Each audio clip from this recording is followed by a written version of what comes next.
Olá, amigos e amigas. Me chamo Rogério Rocha. Estou de volta aqui no nosso canal, nas nossas redes sociais, nas nossas mídias, sobretudo aqui no canal Hipertexto, para conversar com vocês sobre um novo tema. Eu escolhi falar hoje sobre o nosso Bumba Meu Boi. Bem, eu falo aqui do Maranhão, então uma tradição folclórica, né, e uma atividade ligada à cultura popular que é um dos símbolos da identidade maranhense. O Bumba Meu Boi é, na verdade, uma série de manifestações, né? Ele vai se constituir numa série de manifestações que fazem parte de uma mística, né? Um mito em torno de figuras chaves do folclore que são, ao mesmo tempo, ligadas à terra, ligadas à nacionalidade, ligadas a uma certa noção de pertencimento, né, a essa cultura, sobretudo ligadas à natividade. Né? O Bumba Meu Boi, no Maranhão, e eu só posso falar do nosso aqui, né? Ele tem umas peculiaridades muito interessantes que eu acho que você vai gostar de ouvir nessas nossas elucubrações. Antes disso, eu peço a você que faça a sua inscrição no canal, comente, deixe aí seu pedido de um tema para outro vídeo, compartilhe os vídeos que você mais gostou de assistir, de ver, e continue seguindo a gente, ajude o nosso projeto a continuar. Pois bem, então, falar de Bumba Meu Boi do Maranhão é falar sobre uma brincadeira de cunho popular, que é feita na base mesmo da sociedade, ou seja, ele surge daquelas camadas mais simples, da gente mais humilde, e que vai se espraiando, né?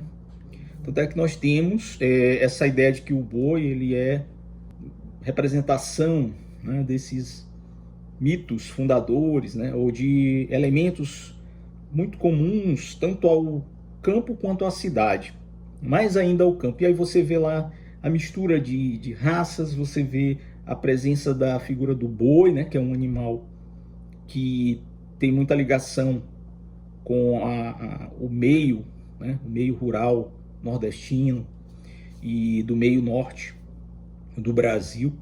A ideia de que você une ali a figura do boi, né, e do pai Francisco, né, e da Catirina, né, que são personagens do alto do Bumba Meu Boi, um homem e uma mulher, né, alguém que cuida do boi, alguém que coloca ali na centralidade esse animal e que se desenrola em torno de índios e índias, de vaqueiros, né, de malhados, enfim.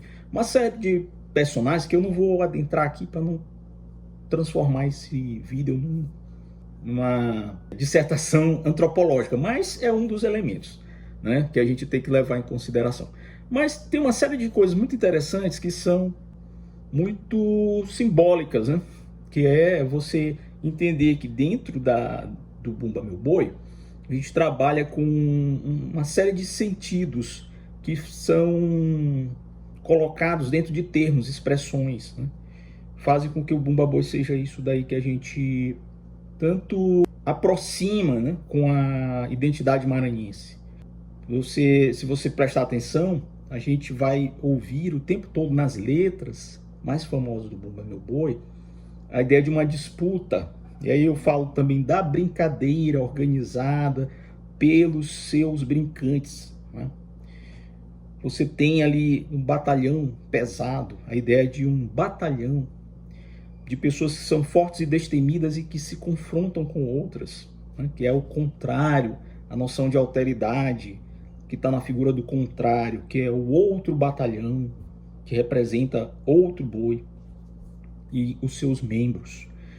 Da fortaleza, né? Algo de belicista, algo de até militarista, vou dizer, porque a própria noção do sentido de uma guerra que se estabelece e alguém deve vencer. Um batalhão deve se sobrepor a outro batalhão e há sempre com quem guerrear, né? Inclusive nós temos histórias, relatos, registros de São João, de outras épocas, dos anos 70, 80, onde os brincantes dos bois, sobretudo os bois da ilha, né, o sotaque de matraca, com seus pandeirões, com seus caboclos de pena, quando se encontravam nas madrugadas das noites do período junino, guerreavam entre si. Realmente havia muito confronto, né, e muita briga entre os membros que estavam já há horas e horas dentro daquele frêmito, né, daquele êxtase, daquele frenesi que é o barulho das matracas,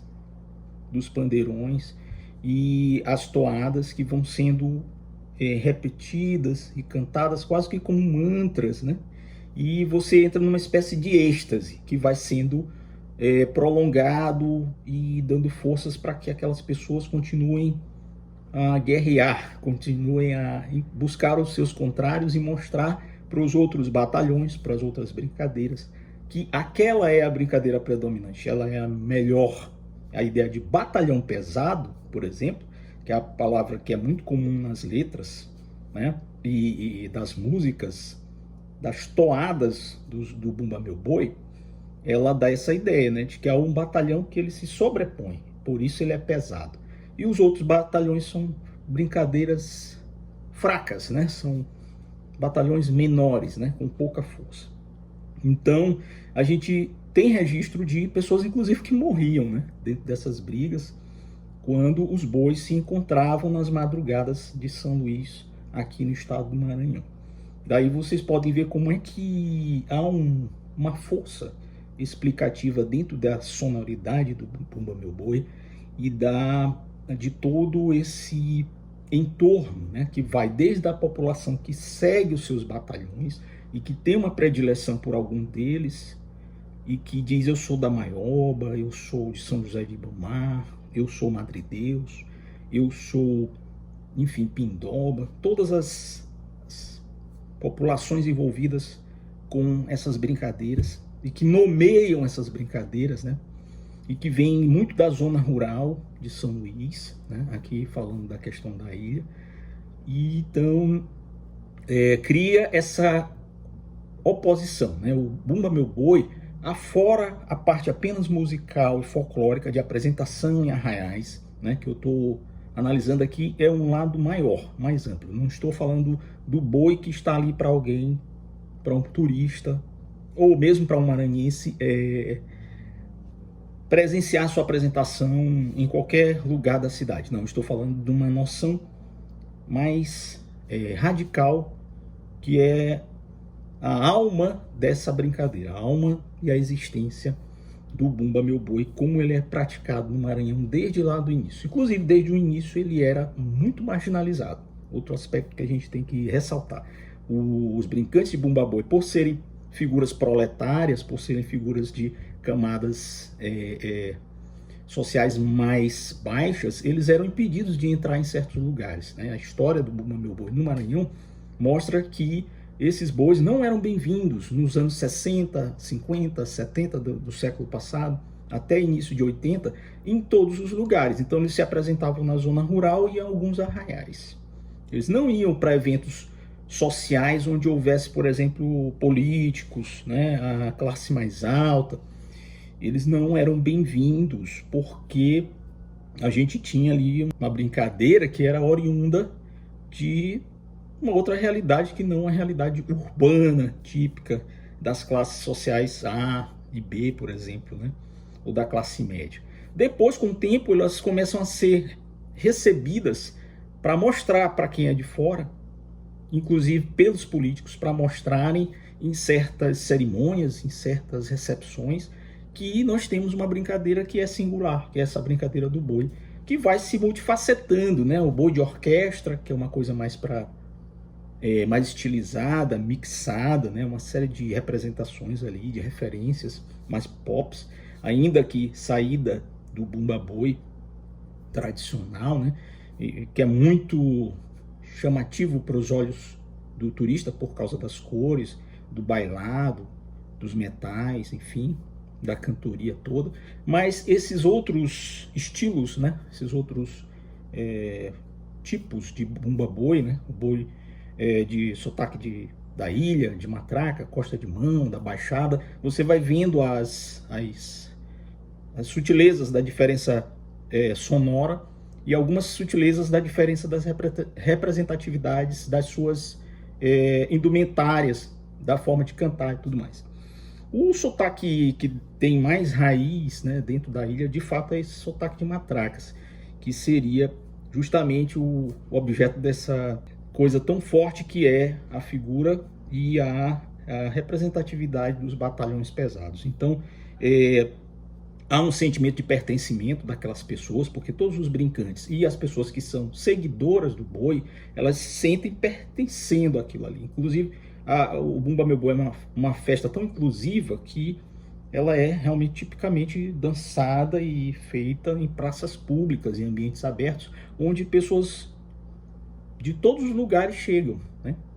Maranhenses, estrangeiros, brasileiros, não, né? Brasileiros de outras regiões que não daqui do Nordeste ou do meio Norte, como nós somos, e eles vão se deixar levar por uma construção discursiva que há ali dentro daquelas toadas, né? Uma identidade cultural muito forte que é criada a partir de uma certa estrutura ritualística que está no Bumba Meu Boi, não só no alto do Bumba Meu Boi, mas no acontecimento que é aquele momento, instante onde você tem a apresentação de uma agremiação folclórica chamada de Bumba Meu Boi da Maioba, por exemplo. Bumba Meu Boi do Maracanã. Então você vai ter ali a representação de uma comunidade, a representação do meio rural da ilha de São Luís, você vai ter a representação da maranhensidade, a representação antropológica, né, porque entram todos os elementos fundadores, formadores, tem o negro, tem o caboclo, tem o branco, né, tem o animal, o boi, né, tem as indumentárias que tem algo de africano, tem algo de índio, né, muito de indígena, ou de aborígene, ou de uma figura dos povos originários, tudo aquilo mesclado com uma força sonora muito grande, que é a ideia das matracas e dos pandeirões e dos tambores, que tem uma força como de um terremoto, né? Com as matracas, né, que são pedaços de madeira que são cortados de forma quadrangular, mais ou menos, né, retangular, e que impõe esse respeito do batalhão pesado, que é não só aquele que toca mais forte, mas aquele que congrega para si, chama para dentro de si toda uma população que passa a noite inteira seguindo o batalhão por onde ele vai, por todos os terreiros, por todas as festas, por todos os bairros, né? Ou por muitos bairros, e você tem um momento mágico, né? Tem um acontecimento ali que provoca todo tipo de reação, né? Um certo entorpecimento por causa da cachaça, da catuaba, da batida, né, de limão, da batida de maracujá, enfim, das bebidas que são passadas de mão em mão, né? As pessoas têm o hábito de oferecer um copo de cerveja, um copo de cachaça, né, alguma coisa assim, os membros, né, e os tocadores, né, do Bumba Meu Boi, com as pessoas que estão em torno dele, que são seguidoras daquele boi, ou que são público, né, um público que ocasionalmente aparece porque ouviu ali que está acontecendo algo diferente. Então existe a demarcação de um lugar entre os brincantes e os bois, né? Eles têm um lugar, e essa batalha, já que a gente fala aqui de batalhões pesados, ela é também uma festa. Então a ideia de Bumba Meu Boi em São Luís e no Maranhão tem essa dupla significação. É uma batalha que ao mesmo tempo é uma festa, ou é uma festa que se transforma numa batalha simbólica, certo? Até porque nos terreiros ou nos viveiros vão ser mostradas brincadeiras, né? Expressões típicas da cultura popular, né? Ou manifestações artísticas de natureza cultural popular, né? Isso é o centro daquilo que é a essência do Bumba Meu Boi. E essa disputa, como eu falei, que é acirrada porque ela dura ao longo do tempo, até hoje os bois se enfrentam, inclusive no dia de São Marçal, uma festa na Avenida de um bairro da cidade de São Luís chamado Bairro do João Paulo, onde as brincadeiras chegam do início da manhã e vão até o final da noite, apresentando as suas músicas, as suas toadas, as suas indumentárias, os seus dançantes, os seus brincantes, para se confrontar com as demais brincadeiras e mostrarem que elas têm essa força, que elas ganharam a batalha, ou que elas vão ganhar essa batalha. Então, no dia da festa de São Marçal, a Avenida João Pessoa, no bairro do João Paulo, é tomada por esse trânsito incessante de brincadeiras, de pessoas que vão com a sua multidão cativa, né, com aqueles seguidores que ao mesmo tempo são brincantes, com brincantes que são seguidores, e que se entregam a essa alteridade, porque ao mesmo tempo que há uma unidade, no sentido de que todos são bumbas meu boi, né, todos são bumba bois, eles ao mesmo tempo também são contrários, eles são a uma alteridade, ou seja, a minha brincadeira ela é única, ela não é igual à outra. O meu sotaque ele é mais forte, a minha batida ela é mais energética, é mais enérgica, ela é mais potente. Então tem a ideia também de uma potência, né? E as pessoas, os caboclos de penas, pessoas todas ali envoltas, né? nessa representação que tem um sentido, tem uma força explicativa, quase mitológica, né? Quase mítica, elas se entregam quase que alucinadamente, apaixonadamente, a o momento da vivência, que é ouvir e que é presenciar a apresentação de uma dessas brincadeiras. Então, meus amigos, minhas amigas, essa é a figura do boi e a sua importância para a cultura do estado do Maranhão e, sobretudo, da ilha de São Luís, com o sotaque de matraca, o sotaque da ilha. O bumba boi é essa essência mais popular da identidade do Maranhão e da identidade de São Luís, a partir de toda essa mitologia que é criada dentro de um alto, né? Ou seja, de uma encenação que conjuga todos os elementos da brasilidade, do índio, do caboclo, do negro, do europeu, do que manda, do que é mandado, do alto, do baixo, né? E das camadas populares que integram os brincantes e os simpatizantes das brincadeiras de Bumba Meu Boi, e em seus sotaques variados, né? Ou seja, você vai ter também a expressão da musicalidade ligada ao ancestral, ao índio, né? As batidas mais primitivas até, e que continuam sendo mantidas ali dentro como uma força de tradição, né? Diferentemente dos bumba bois de orquestra, que são bois contemporâneos, né? São bois que eles nascem para a contemporaneidade. O bumba boi da tradição, esse bumba meu boi de matraca e de sotaque da ilha, ele tem um pé realmente mais no passado do que no futuro, né? E por isso mesmo ele tem essa potência de ser uma força explicativa da identidade do que é ser de São Luís, do que é ser do Maranhão.